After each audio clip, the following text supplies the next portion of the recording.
இன்னைக்கு ராத்திரி நான் உங்க வீட்டுக்கு வரேன். வீட்டுக்கா? ராத்திரியா? ஆமா, உன் வீட்டுக்கு வரேன். யாருக்கும் தெரியாம எந்த பிரச்சனையும் வராம நான் பார்த்துக்கிறேன். தெய்வானே. ஏய்,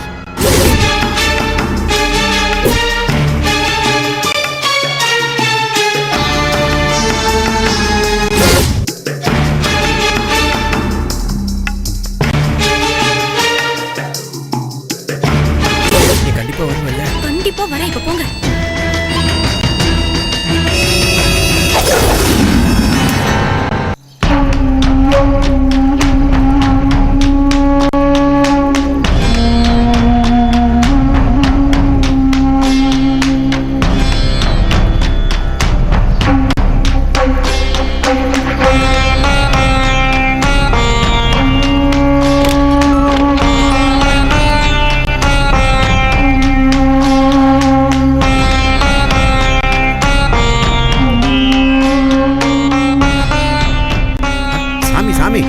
வாங்க சாமி, வாங்க உட்காருங்க உட்காருங்க உட்காருங்க சாமி. என்ன வைத்தியரே, மருந்து முறுக்கிட்டு இருக்கா? பதத்துக்கு வந்துடுச்சா? எல்லாம் நீங்கள் சொன்ன மாதிரி எல்லா மருந்தையும் சேர்த்து ஒரு பதத்துக்கு கொண்டு வந்துட்டேன். காயக்கல்ப மருந்து எல்லாத்தையும் சேர்த்துட்டீங்களா? எல்லா மருந்தையும் நீங்கள் சொன்ன மாதிரி சேர்த்துட்டேன். ஆனால் அதுக்கப்புறம் தான் என்ன பண்ணுறதுன்னு தெரியல. உங்களை தான் எதிர்பார்த்துக்கிட்டு இருந்தேன்.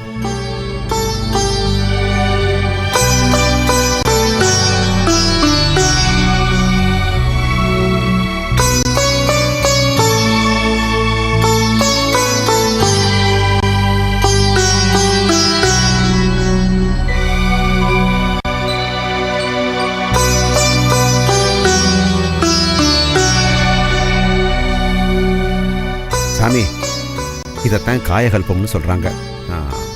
ஏடுகள்லையும் இதுதான் சொல்லியிருக்கு. வைரமாம் நெல்லி முள்ளி தன்னை வாங்கி மருவ நன்றாய் இடித்தெடுத்து. விஷ்ணு கிராந்தி சேர்த்தாச்சா? ஆமாம் சாமி, இந்த ரச சஞ்சாரம் சேர்க்கணும்னு சொன்னீங்க. அது எப்படின்னு தெரியல, அதை நீங்கள் தான் சொல்லணும் சாமி. அதுக்கு ரசமணி வேணுமே. ரசமணி? ரசமணினா என்ன சாமி? ரசமணிய இப்ப சாதாரணமாவே நிறைய வைத்தியர்கள் செய்யறாங்க. பாதரசத்தை இறுக்கி மணியாக்கி அதை கைத்துல கோத்து கையில கட்டிக்கிறாங்க. அதுக்கு சில பலன்களும் இருக்கு. ஆனா பாதரசத்தை இறுக்கி உலோகம் மாதிரி கட்டியாக்குறது பெரிய விஷயம் கிடையாது. ஆமா சாமி, நான் கூட செஞ்சிருக்கிறேன். அதான் பெரிய விஷயம் இல்லைன்னு சொல்லிட்டேனே. அதை யாரும் செய்யலாம். யாரும் செய்ய வேண்டிய விஷயத்த சித்தர்கள் ஏன் ரகசியமா வச்சிருந்தாங்க? யோசிச்சிருக்கீங்களா? எப்படி அது இன்னைக்கு சாதாரணமான விஷயமாச்சு? காலப்போக்கில் இந்த ரகசியம் நிற்காம வெளியாயிருக்கும்னு நினைக்கிறேன் சாமி. அப்படி இல்லை, அந்த ரகசியம் இன்னும் ரகசியமாக தான் இருக்கு. ரசமணியை கட்டுறதுனா பாதரச மணின்னு அர்த்தம் இல்லை, ரசசஞ்சாரம் உள்ள மணின்னு தான் அர்த்தம். அந்த பொருளை செய்யறதுக்கு பாதரசத்துக்கும் ஒரு பங்கு இருக்கு, அவ்வளோதான். பொதுவா வெள்ளி நிறத்தில் இருக்கிற பாதரசம் தான் நம்ம பார்த்துருப்போம். சிவப்பு, மஞ்சள், இளநீலம் இந்த மாதிரி பல நிறங்கள்லையும் பாதரசம் உண்டு. பார்த்துருக்கீங்களா வைத்தியரே? அப்படியா சாமி? இதை பற்றி எனக்கு தெரியவே தெரியாது. நான் கேள்விப்பட்டது கூட இல்லை. இந்த வெள்ளி நிற பாதரசம் மட்டும்தான் எனக்கு தெரியும். ஆமாம், பல விதத்தில் பாதரசம் இருக்கு. அந்த பாதரசம் ஒவ்வொன்றுக்கும் ஒவ்வொரு குணம் இருக்கு. சிவப்பு நிறம் உள்ள பாதரசத்துக்கு ரஜகுணம் உண்டு. நீல நிற பாதரசத்துக்கு தமோ குணம். மஞ்சள் நிறத்துல பாதரசம் இருந்தா அது சத்வகுணம். அப்படியா சாமி? ரொம்ப ஆச்சரியமா இருக்கு. பொதுவா விஷ மருந்து செய்யறதுக்கு நீல நிறத்துல இருக்கிற பாதரசம் தான் வேணும். அது ஒரு வகை பாஷாணம்னு கூட சொல்லலாம். அதுக்கு இன்னொரு பேரும் இருக்கு, சூதம்னு சித்தர்கள் சொல்லுவாங்க. ரசபதங்கம், ரசபஸ்பம், ரச செந்தூரம் இந்த 3 வகையான மருந்துங்களை நீங்கள் கேள்விப்பட்டிருக்கீங்களா? கேள்விப்பட்டிருக்கேன். என் தகப்பனார் சொல்லியிருக்காரு, ஆனால் செஞ்சு பார்த்ததில்ல. இந்த 3 மருந்துங்களையும் ரசத்தால் தான் செய்கிறாங்க. இந்த 3மே கடுமையான விஷ அம்சம் உள்ள மருந்துகள். அதனால தான் சித்தர்கள் இதை ரகசியமாக வச்சுருந்தாங்க. அந்த ரகசியத்திலயும் ரகசியமா இருக்கிறது தான் ரசமணியை செய்யறது. அப்படின்னா ரசமணிங்கிறது பாதரசம் இல்லையா சாமி? இதுல என்ன சந்தேகம்? பாதரசமே தான். ஆனா உறைஞ்ச பாதரசத்தை வேற கற்களோட ரசசஞ்சாரம் வழியா புடம் போடணும். அப்போ ரசசஞ்சாரம் பாதரசத்துல கலக்கும். பாதரசம் உருவம் மாறி அதோட ரசத்தை வெளிவிட ஆரம்பிக்கும். அப்பதான் அது உண்மையான ரசமணி ஆகுது. அப்படியா? ஆமா சாமி, சூதம்னு சொன்னீங்களே, அது என்ன, எங்க கிடைக்குது? நான் இந்த நீல நிற பாதரசத்தை பார்த்ததே இல்லை. அதுக்கு தானே நான் வந்திருக்கேன். வாங்க தேடி பார்ப்போம். எங்கே? இங்கேயா? இந்த பழனியில தான். பழனியில சூதம் கிடைக்கலன்னா அப்புறம் சீனாக்கு தான் போகணும். வாங்க என் கூட. ஆ.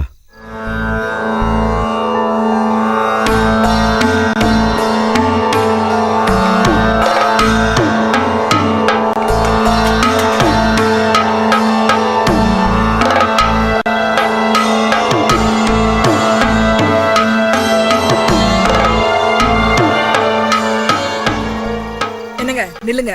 இந்த நேரத்துல எங்க போறீங்க? இரு வந்துடுறேன். எங்க காய்ச்சின மருந்தெல்லாம் அப்படியே போட்டுட்டு போறீங்க? எல்லாம் எனக்கு தெரியும், நீ உன் வேலையை பாரு. எங்க சொல்றத கேளுங்க. அவன் சின்ன பையன், புத்தி இல்லாம எதோ சொல்றான். அறிவு கெட்டுத்தனமா அதை நம்பி நீங்களும் அவன் பின்னாடி போறதா? சி, யார என்ன பேசுறதுன்னு ஒரு வரமுறை இல்ல. பேச்சு பேசுறேன், போய் உன் வேலையை பாரு.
யாம் இருக்க பயமே ஒரு சிறிய இடைவேளைக்கு பின் தொடரும்.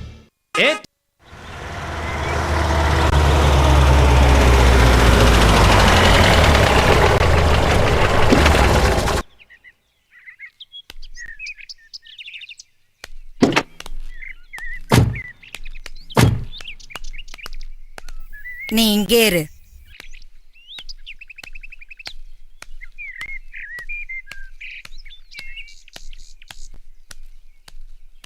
அம்மா வணக்கம்மா.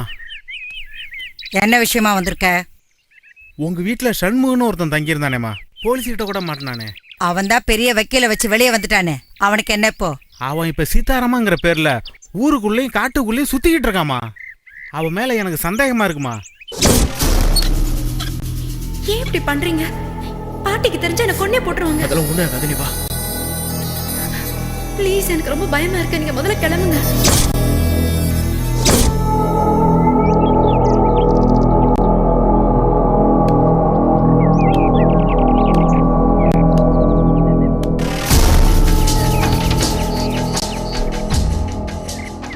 என்ன சந்தேகம்?